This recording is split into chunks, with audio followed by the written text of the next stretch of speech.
আমাদের বিরোধী দলের এমপি সাহেবরা উন্নয়নের জন্য নির্বাচিত এমপি, তারা তাদের নিজেদের এলাকায় উন্নয়ন কাজ করবেন, বরাদ্দ, রাস্তাঘাট, মানুষের দারিদ্র্য বিমোচন, খাল নদী খনন, উন্নয়ন, রাস্তাঘাট, তাদের বরাদ্দের ক্ষেত্রে প্রচন্ড বৈষম্য করা হচ্ছে।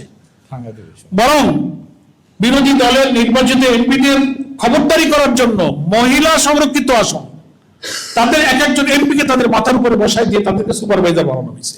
শিক্ষা প্রতিষ্ঠানে এনটিআরসির বদলে ম্যানেজিং কমিটি বা গভর্নমেন্ট মাধ্যমে শিক্ষক নিয়োগের সুযোগ সৃষ্টি করার জন্য সরকার মাঝখানে সিদ্ধান্ত নিয়ে পদক্ষেপ নিতে যাচ্ছিল। সারা দেশে ফুসে উঠেছে শিক্ষকরা, সমস্ত মহল থেকে ছাত্র শিক্ষক বিক্ষোভ করেছে, এখন ওনারা থামছেন। ষড়যন্ত্র কিন্তু শেষ হয়নি। এমপিওভুক্ত শিক্ষকরা রাজনীতি করতে পারবে না।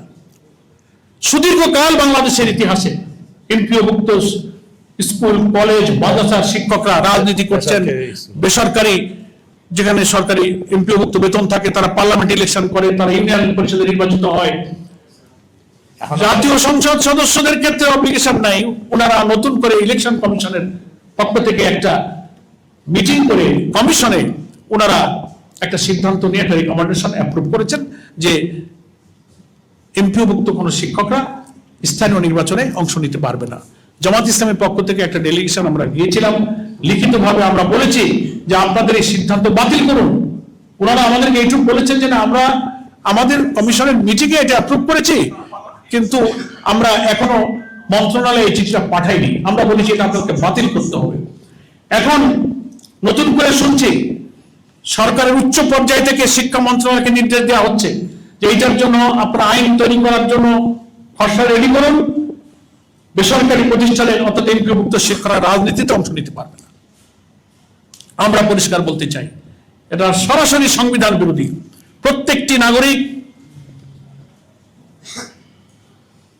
তার মত প্রকাশের, রাজনীতি করার অধিকার আছে বেসরকারি প্রতিষ্ঠানের চাকরি বিধি অনুযায়ী। হ্যাঁ, সরকারি প্রতিষ্ঠানে যারা চাকরি করেন তাদের সার্ভিস রুল আছে, কোড অফ কন্ডাক্ট আছে, সে বিষয়ে সে বিধি তারা মানছেন দীর্ঘকাল থেকে, তারা তো এটা করেন না। নতুন করে দীর্ঘকাল যেটা নাই সেখানে আবার সরকার হাত দিচ্ছেন।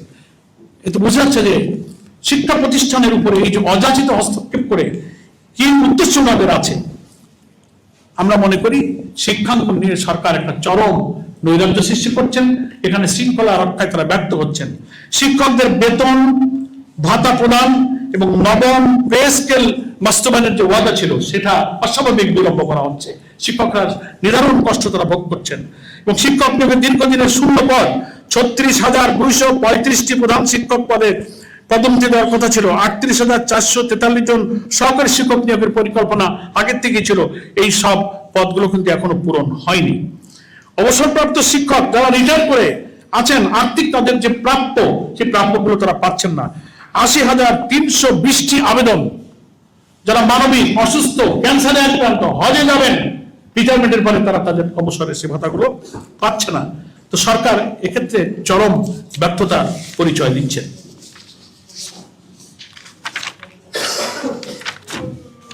স্বাস্থ্য খাতের যে কি নৈরাজ্যের কথা তো সব টের পাচ্ছেন। স্বাস্থ্যমন্ত্রী যখনই তার মাথায় উঠতেছে এক এক জায়গায় চলে যাচ্ছে, সারাদিনের কোনো অভিজ্ঞতা খোঁজ খবর নাই,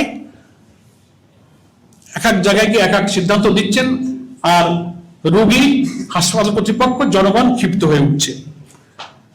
প্রত্যেকটি উপজেলা পর্যায়ের কমপ্লেক্স 101 শয্যায় উন্নীত করার পরিকল্পনা ঘোষণা আগের থেকেই করা হয়েছে। 6 মাস চলে গেছে, উপজেলা হেলথ কমপ্লেক্স গুলো 100 বেডের উন্নীত করা হয়নি। এবং চিকিৎসক এবং স্বাস্থ্যকর্মীদের ব্যাপক ঘাটতি, ঔষধ সংকট, হাসপাতালগুলো একেবারেই অব্যবস্থা, নোংরা, অস্বাস্থ্যকর পরিবেশ। আমাদের এমপি সাহেবরা যাচ্ছেন এই সিন্ডিকেট এবং দুর্নীতির জায়গায় যখন যাচ্ছে, সেখানে ওই সিন্ডিকেট দ্বারা আমাদের এমপি সাহেবরা পরিদর্শনে বাধাগ্রস্ত হচ্ছে। হামে কি পরিমাণ শিশু মৃত্যুবরণ করলো সরকার, পূর্বে সরকারে কি দোষ দিল? আধুনিক চিকিৎসা বিজ্ঞানের এত উন্নতির সময় এই সরকার কিন্তু কোনো পদক্ষেপ, কোনো ব্যবস্থা অ্যাপ্লিকেশন নিতে পারে নাই। আমাদের বিরোধী দলের এমপি সাহেবরা উন্নয়নের জন্য নির্বাচিত এমপি, তারা তাদের নিজেদের এলাকায় উন্নয়ন কাজ করবেন, বরাদ্দ, রাস্তাঘাট, মানুষের দারিদ্র্য বিমোচন, খাল নদী খনন, উন্নয়ন, রাস্তাঘাট, তাদের বরাদ্দের ক্ষেত্রে প্রচন্ড বৈষম্য করা হচ্ছে। বরং বিরোধী দলের নির্বাচিত এমপিদের খবরদারি করার জন্য মহিলা সংরক্ষিত আসন তাদের এক একজন এমপিকে তাদের মাথার উপরে বসায় দিয়ে তাদেরকে সুপারভাইজার বানানো হয়েছে। প্রচন্ড সংবিধান বিরোধী, সম্পূর্ণ অনিয়ম, দলীয়করণের একটা নির্লজ্জ পদক্ষেপ হচ্ছে এটা। নির্বাচিত একজন এমপিকে আপনি অনির্বাচিত সংরক্ষিত আসনের একজন মহিলা যিনি ওই এলাকার কোনো মানুষ নন তিনি তার উন্নয়নে তদারক করবেন? সংবিধানে একজন জনপ্রতিনিধির এখতিয়ারের উপর হস্তক্ষেপ করা হয়েছে এবং তাও করবেন আপনি বিরোধী দলের এমপির উপরে সরকারি দলের সংরক্ষিত। তাহলে এখন সরকারি দলের এমপিরা যেখানে আছেন তার কাছে তদারক করবে। এগুলো হচ্ছে নির্লজ্জ দলীয়করণ এবং নির্বাচিত বিরোধী দলের এমপিদের উন্নয়নের কাজে ব্যাপক হস্তক্ষেপ করা হচ্ছে। বিচার ব্যবস্থাতে একেবারে সর্বনাশ করা হয়েছে, স্বাধীন বিচার ব্যবস্থাটা শেষ করে দিয়েছে।